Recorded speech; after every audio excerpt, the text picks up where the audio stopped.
রাতের আঁধারে কিছু ভয়ঙ্কর প্রাণী দেখা যায়, সেটা দেখতে খুবই অদ্ভুত এবং ক্ষতিকারক।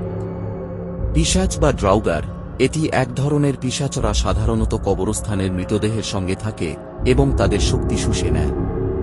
অনেক সময় জঙ্গলে রাতে এক ধরনের কুকুর বা হেলহাউন্ড এর কথা শোনা যায়।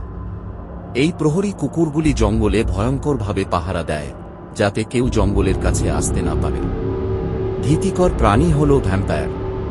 লোককাহিনী অনুযায়ী এরা রাতে কবর থেকে উঠে আসে এবং রক্ত খুঁজতে বের হয়।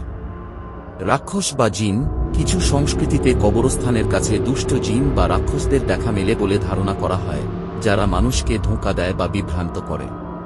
এই ধরনের প্রাণীদের নিয়ে গল্পগুলো একসময় থেকে আজও মানুষকে কৌতূহলী এবং ভীতিগ্রস্ত করে তোলে, এবং নানা ধরনের ভৌতিক গল্প ও সিনেমায় তাদের বর্ণনা করা হয়। কোরআনকে ভালোবাসলে একটা লাইক দিয়ে সাবস্ক্রাইব করুন। দেখুন, মানুষের মতো অলৌকিক প্রাণীটি হল ভ্যাম্পায়ার, সেই অতিপ্রাকৃত প্রাণী যাকে রক্তচোষা বলা হয়।